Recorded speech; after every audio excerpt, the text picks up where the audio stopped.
नमस्कार, आप देख रहे हैं जन उत्तराखंड और मैं हूं आपके साथ भानु दीक्षित। सबसे पहले नजर हेडलाइंस पर।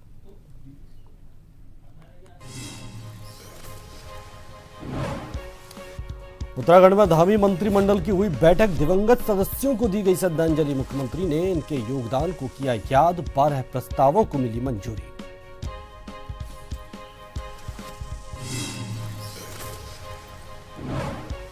उत्तराखंड में बढ़ती ह्यूमन ट्रैफिकिंग और बच्चों के अपहरण, राज्य बाल अधिकार संरक्षण आयोग ने जताई चिंता। अध्यक्ष खन्ना ने कहा, इस मामले में हम पूरी तरह सतर्क हैं।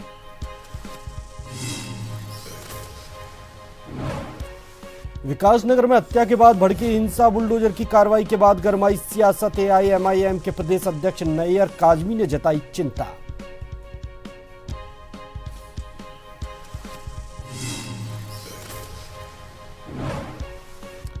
नैनीताल में पर्यटकों से भरा टेम्पो ट्रैवलर खाई में गिरा, 2 महिलाओं की हुई मौत, 27 घायल, 21 की हालत गंभीर।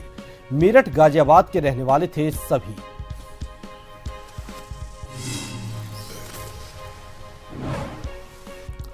उत्तराखंड के 8 जिलों में बारिश की संभावना, पहाड़ों में येलो अलर्ट जारी। 50 किलोमीटर प्रति घंटे की रफ्तार से चलेंगे हवाएं, 4 शहरों में पड़ी तेज बौछारें।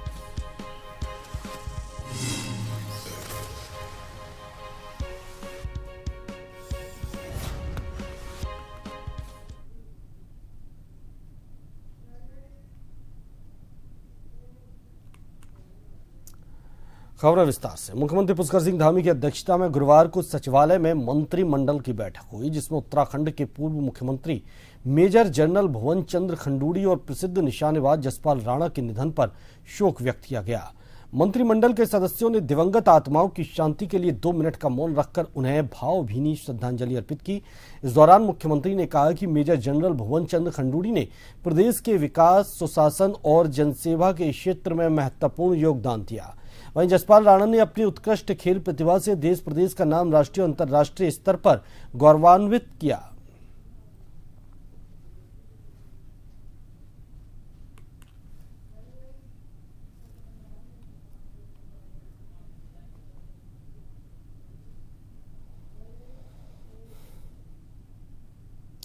सीएम धामी की अध्यक्षता में सचिवालय में आयोजित कैबिनेट बैठक में 12 महत्वपूर्ण प्रस्तावों को मंजूरी दी गई।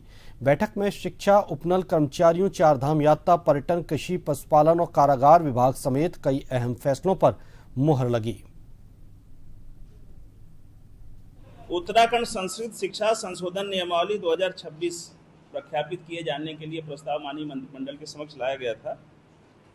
राज्य में संस्कृत विद्यालयों को मान्यता प्रदान करने, पाठ्यक्रम का निर्धारण करने, परीक्षा संचालन हेतु उत्तराखंड संस्कृत शिक्षा परिषद को विधि द्वारा गठित संस्था के रूप में स्थापित करने संबंधी जो उनकी अधिसूचना संख्या 2024 थी, उसका फिर संशोधन हुआ 2023 में। उसमें कुछ संशोधन जो मान्यता प्रदान करने, पाठ्यक्रम निर्धारण और भर्तियों के लिए ले आए थे संस्कृत शिक्षा विभाग की तरफ से, उसको माननीय मंत्रिमंडल द्वारा सहमति प्रदान की गई। ऐसे ही बिटुमिनस की कीमतों में अत्यधिक वृद्धि के दृष्टिगत बिटुमिनस कार्य हेतु जो अनुबंध किए गए थे, उसमें चूँकि जो पीडब्ल्यूडी के द्वारा सड़कों का टेंडर हुआ था, तो जैसा मिडिल ईस्ट में जो झगड़ा हुआ था या जो दिक्कतें आई थी, उसकी वजह से जो बिटुमिनस मिल नहीं पा रहा था, तो उसकी दरें बहुत बढ़ गई थी, महंगी हो गई थी। उसके लिए प्रस्ताव आया था और उसमें माननीय मंत्रिमंडल ने कुछ सीमा तक कैप लगाते हुए बढ़ी हुई दरों पर काम कराने के लिए सहमति व्यक्त की है। उत्तराखंड में आगामी प्रतियोगी परीक्षाओं को लेकर सरकार ने तैयारियां तेज कर दी हैं। मुख्यमंत्री पुष्कर सिंह धामी ने अधिकारियों के साथ समीक्षा बैठक कर परीक्षा व्यवस्थाओं का जायजा लिया। उन्होंने कहा कि परीक्षा प्रक्रिया को पूरी तरह पारदर्शी और निष्पक्ष बनाए रखने के लिए सभी जरूरी कदम उठाए गए हैं। बैठक में पुलिस विभाग और अन्य संबंधित अधिकारियों के साथ सुरक्षा एवं निगरानी व्यवस्था पर विस्तार से चर्चा की गई।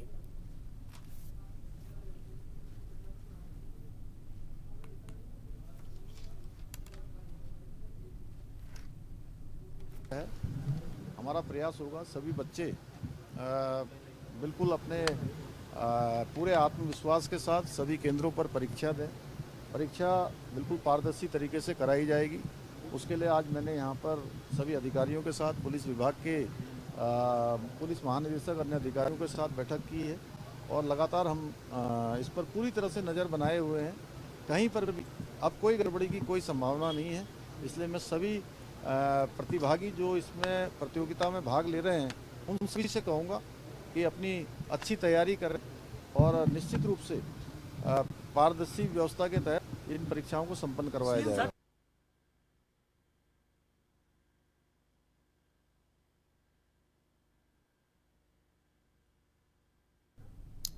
देहरादून में प्रदेश के कैबिनेट मंत्री गणेश जोशी ने सैनिक कल्याण परिषद के उपाध्यक्ष शमशेर सिंह बिष्ट के कार्यालय का विधिवत शुभारंभ किया।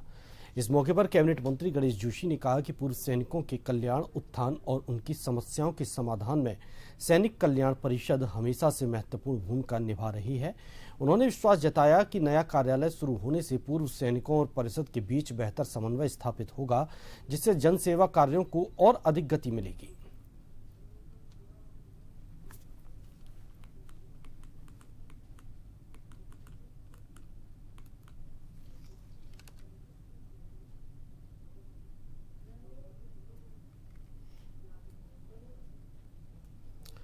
उत्तराखंड में चुनावी माहौल के बीच चुनाव आयोग की भूमिका को लेकर कांग्रेस और भाजपा के बीच जुबानी जंग तेज हो गई है। कांग्रेस ने चुनाव आयोग पर भाजपा के इशारे पर काम करने और SIR प्रक्रिया के जरिए मतदाताओं के नाम काटने का आरोप लगाया। वहीं भाजपा ने इन आरोपों को पूरी तरह निराधार बताते हुए चुनाव आयोग को स्वतंत्र संवैधानिक संस्था बताया है।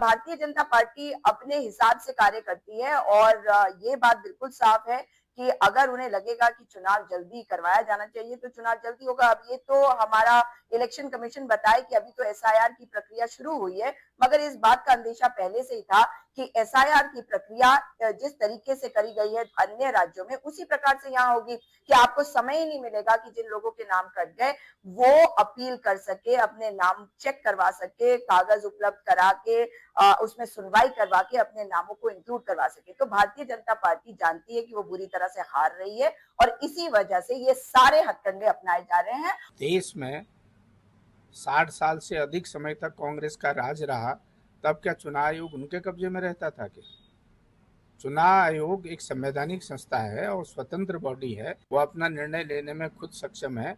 कब चुनाव होंगे, क्या होंगे, अभी तो चुनाव आयोग ने राज्यों के दौरे नहीं किए हैं। कभी भी आपने देखा होगा कि चुनाव जिस राज्य में चुनाव होते हैं वहाँ चुनाव आयोग 6 महीने पहले राज्यों के दौरे करता है, वहाँ की सारी स्थिति को समझता है, वहाँ के विभिन्न राजनीतिक दलों से जो राजनीतिक दल उस प्रदेश में सक्रिय रहते हैं उनसे सलाह मशवरा करता है। उनकी राय लेने के बाद ही चुनाव की तारीखें तय होती हैं और ये काम चुनाव आयोग का है। उत्तराखंड राज्य बाल अधिकार संरक्षण आयोग की अध्यक्ष डॉक्टर गीता खन्ना ने प्रदेश में बढ़ती ह्यूमन ट्रैफिकिंग और बच्चों के अपहरण की घटनाओं पर गहरी चिंता जताई है। हाल ही में हरिद्वार में सामने आई बच्चों से भीख मंगवाने और उनके अपहरण की घटनाओं को उन्होंने बाल सुरक्षा के लिए एक बड़ा प्रश्न चिन्ह करार दिया है। गीता खन्ना ने कहा कि आयोग इस गंभीर मसले पर पूरी तरह सतर्क है। इसे रोकने के लिए राज्य के सभी 13 जिलों में सक्रिय एंटी ह्यूमन ट्रैफिकिंग यूनिट को और मजबूत किया जाएगा। उन्होंने स्पष्ट किया कि आयोग अब हाइब्रिड मॉडल पर काम करेगा, जिसमें भौतिक और डिजिटल माध्यमों से बच्चों की सुरक्षा और अवैध तस्करी की मॉनिटरिंग की जाएगी। आयोग इस दिशा में जल्द ही अभिभावकों को शिक्षित करने के लिए विशेष जागरूकता अभियान भी शुरू करने जा रहा है।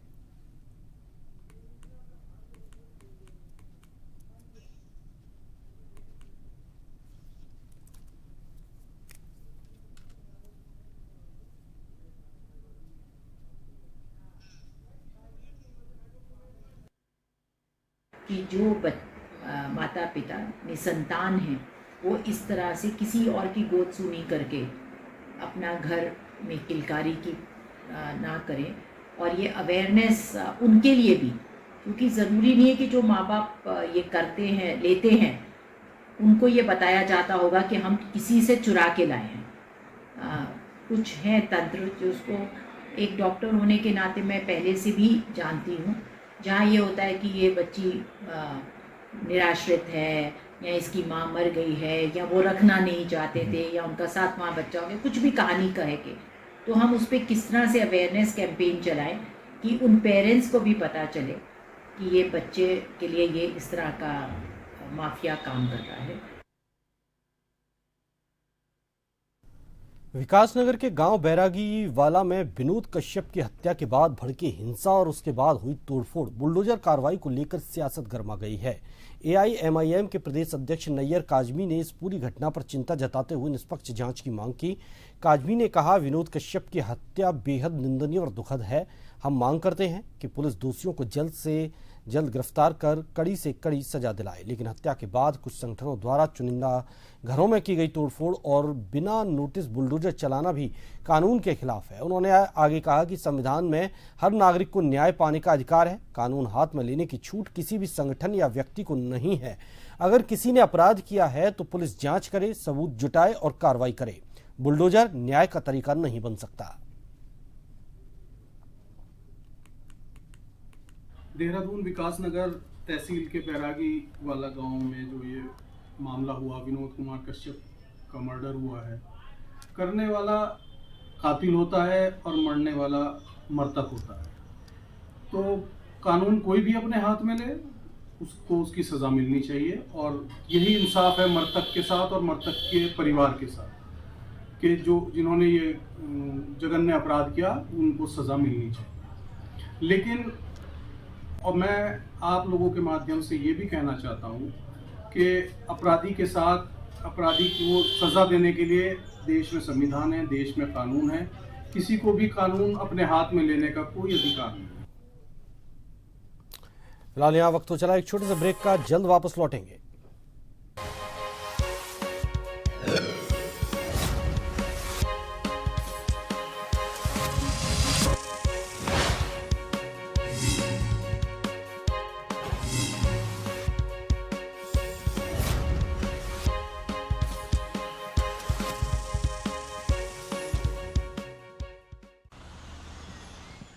कछु साल पहले कोई सोच भी सकता रहो कि जब बिन बुलाए बीमारी घर को घुसाओ, और ये भी कोई सोच सकता था एक दिन 5 लाख तक का इलाज मुफ्त मिल जाएगा, आधे से आधे दाम में दवाइयाँ मिल जाएगी।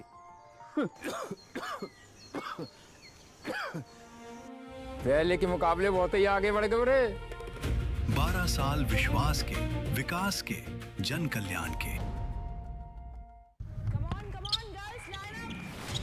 तुम छोरियां बड़ी लक्की हो यार, धक्के तो हमने खाए थे घने। हमारे टाइम पे ऐसी ट्रेनिंग की कोई बात भी कर देवे ना तो लोग कहें बावड़ी होगी से। हम तो बस एक कीड़ा खा के प्रैक्टिस ठोका करते थे। और तुमने डाइटिशियन, फिजियो, कंडीशनिंग कोच सब मिल रहा है, तो मेडल तो आवेगा ही। अभी तो मन के ठंड ना पड़े, अभी घना जीतना बाकी से। 12 साल विश्वास के, विकास के, जन कल्याण के। मम्मी, आपको भी बचपन में ब्रिज से जाना पसंद था?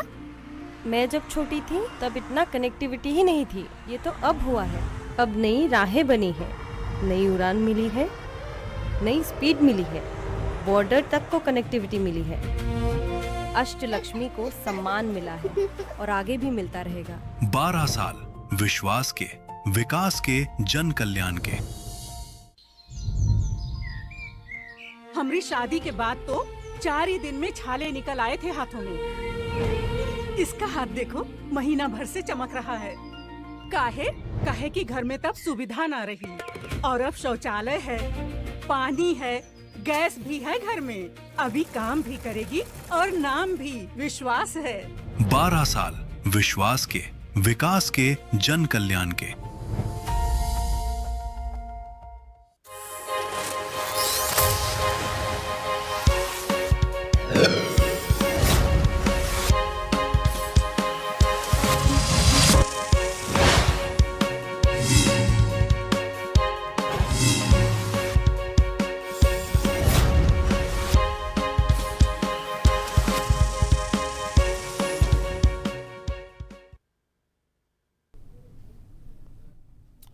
ब्रेक के बाद आपका स्वागत है। आगे बढ़ते हैं। राजधानी देहरादून के ट्रांसपोर्ट नगर चौक पर गुरुवार को एक भीषण सड़क हादसा हो गया, जिसमें एक युवक की मौके पर ही मौत हो गई। प्रत्यक्षदर्शियों के अनुसार हादसा इतना दर्दनाक था कि टक्कर लगने के बाद युवक ने घटनास्थल पर ही दम तोड़ दिया। घटना की सूचना मिलते ही पुलिस और आपातकालीन सेवाओं की टीम मौके पर पहुंची और आवश्यक कार्रवाई शुरू की गई। पुलिस ने शव को कब्जे में लेकर पोस्टमार्टम के लिए भेज दिया है। वहीं हादसे के कारणों का पता लगाने के लिए जांच शुरू कर दी गई है। आसपास लगे सीसीटीवी कैमरों की फुटेज भी खंगाली जा रही है ताकि दुर्घटना की वास्तविक वजह सामने आ सके। हादसे के बाद क्षेत्र में शोक का माहौल है। पुलिस ने लोगों से यातायात नियमों का पालन करने और वाहन चलाने समय सावधानी बरतने की अपील की है।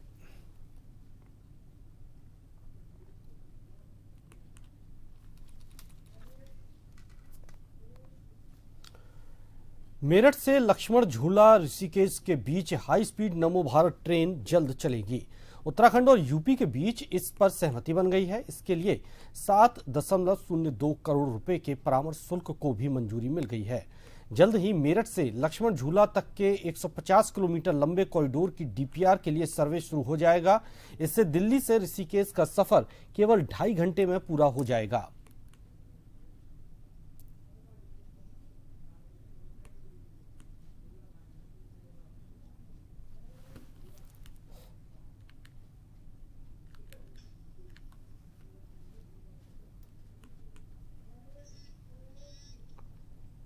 मुख्यमंत्री पुष्कर सिंह धामी ने उत्तराखंड सचिवालय संघ के शपथ ग्रहण समारोह में नवनिर्वाचित कार्यकारिणी के पदाधिकारियों को पद एवं गोपनीयता की शपथ दिलाई। उन्होंने अध्यक्ष दीपक जोशी सहित सभी पदाधिकारियों को बधाई देते हुए सफल कार्यकाल की शुभकामनाएं दी। मुख्यमंत्री ने कहा कि सचिवालय केवल एक भवन नहीं बल्कि प्रदेश की शासन व्यवस्था की आत्मा और जनविश्वास का प्रमुख केंद्र है। उन्होंने कहा कि विकसित उत्तराखंड के निर्माण में सचिवालय परिवार की भूमिका अत्यंत महत्वपूर्ण है और अधिकारी, कर्मचारी, शासन और जनता के बीच मजबूत सेतु का कार्य करते हैं। उन्होंने कहा कि राज्य सरकार सुशासन, पारदर्शिता और जवाबदेही को मजबूत करने के लिए प्रतिबद्ध है। प्रशासनिक प्रक्रियाओं के सरलीकरण, तकनीकी आधारित सेवाओं के विस्तार और ई गवर्नेंस को सशक्त बनाने के लिए लगातार कदम उठाए जा रहे हैं।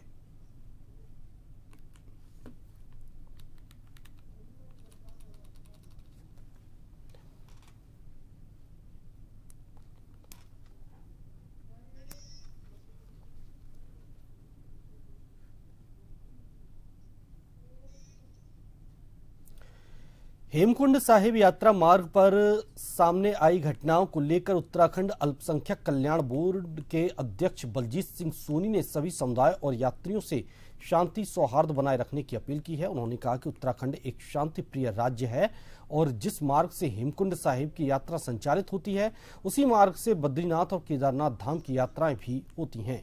ऐसे में किसी भी व्यक्ति को कानून अपने हाथ में लेने का अधिकार नहीं। उन्होंने कहा कि छोटी मोटी बातों को आपसी समझदारी से सुलझाया जाना चाहिए।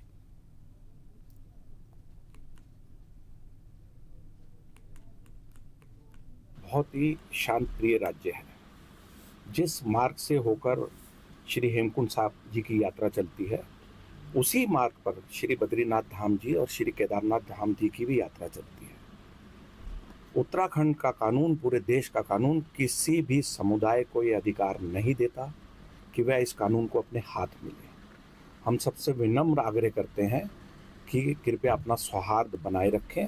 अगर कोई छोटी मोटी बात हो भी जाती है तो उसको नज़रअंदाज भी किया जा सकता है। आने वाले समय में अक्टूबर तक ये यात्रा चलेगी और हम सब समुदाय के लोगों से आग्रह करते हैं कि कृपया आपसी सौहार्द को बनाए रहें। जिलाधिकारी डॉक्टर आशीष चौहान की अध्यक्षता में जिला उद्योग मित्र समिति की बैठक आयोजित हुई। उन्होंने कहा कि उद्योगों से जुड़ी समस्याओं का समयबद्ध समाधान जिला प्रशासन की प्राथमिकता है और औद्योगिक विकास, रोजगार सृजन और स्थानीय अर्थव्यवस्था को मजबूती देता है। बैठक में सेलाकुई के 220 केवी विद्युत स्टेशन की प्रगति, बिजली शटडाउन, स्मार्ट मीटरों की शिकायतें और औद्योगिक क्षेत्रों में अतिक्रमण के मुद्दों पर चर्चा हुई। जिलाधिकारी ने उद्योगों की समस्याओं के त्वरित समाधान के लिए व्हाट्सएप ग्रुप बनाने और अतिक्रमण के खिलाफ नियमित अभियान चलाने के निर्देश दिए।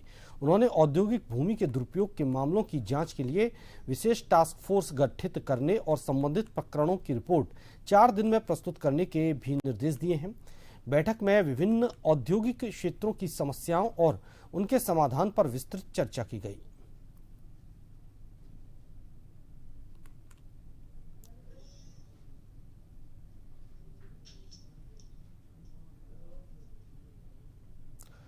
जिला पंचायत की बोर्ड बैठक में जनप्रतिनिधियों ने पेयजल, सड़क, शिक्षा, आपदा प्रबंधन और विकास कार्यों से जुड़े मुद्दों पर अधिकारियों को घेरा।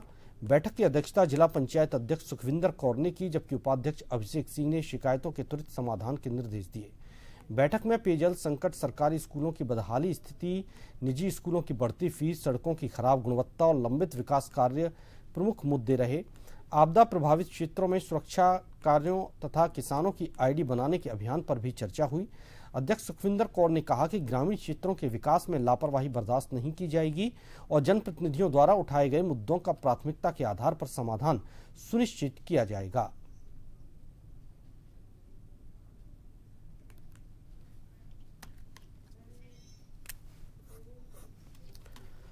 काशीपुर में ऊधम सिंह नगर के मुख्य विकास अधिकारी दिवेश शासनी राजकीय चिकित्सालय पहुंचे, जहां उन्होंने चिकित्सा प्रबंधन समिति के बैठक लेकर अस्पताल की व्यवस्थाओं की समीक्षा की। इस दौरान उन्होंने अस्पताल का निरीक्षण कर विभिन्न सुविधाओं का जायजा लिया। बैठक में सीडीओ ने पिछली बैठक में लिए गए निर्णयों की प्रगति का अवलोकन किया और अस्पताल की सुविधाओं को बेहतर बनाने के लिए रखे गए प्रस्तावों पर चर्चा की।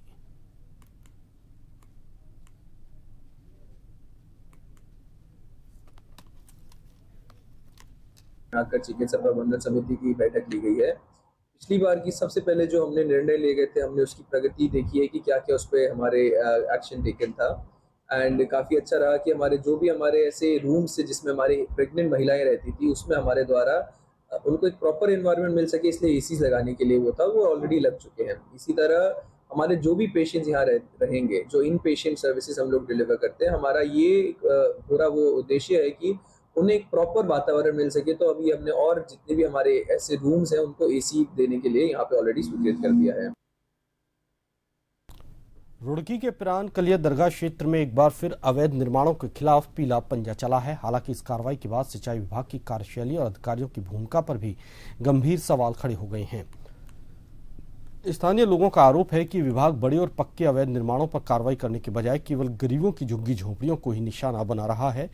विश्व प्रसिद्ध पिरान कलियर दरगाह क्षेत्र में लगातार स्थायी और अस्थायी अवैध निर्माण बढ़ रहे हैं। स्थानीय निवासियों और जनप्रतिनिधियों द्वारा कई बार शिकायतें किए जाने के बावजूद कथित तौर पर विभागीय अधिकारियों की अनदेखी के चलते अवैध निर्माणों का सिलसिला जारी है। स्थानीय लोगों का कहना है कि जब मुख्यमंत्री हेल्पलाइन और उच्च न्यायालय में मामले को उठाने की तैयारी शुरू हुई, तब अधिकारियों ने आनन फानन में सिंचाई विभाग की टीम जेसीबी लेकर मौके पर पहुंच गई, लेकिन कार्रवाई केवल अस्थायी झोंपड़ियों और छोटे कब्जों तक ही सीमित रही। कार्रवाई के बाद स्थानीय लोगों में नाराजगी देखने को मिल रही है। पहली सिंचाई विभाग की इस कार्रवाई को लेकर सवालों का दौर जारी है।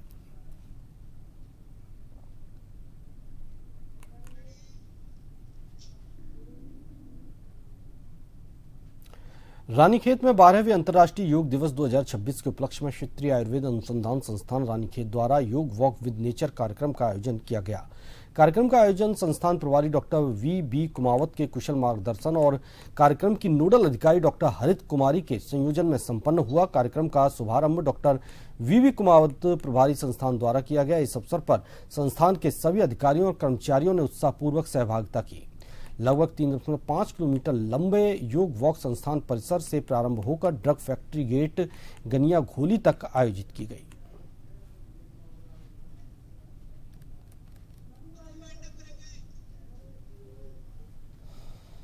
इसी के साथ इस बुलेटिन में फिलहाल इतना ही। नमस्कार।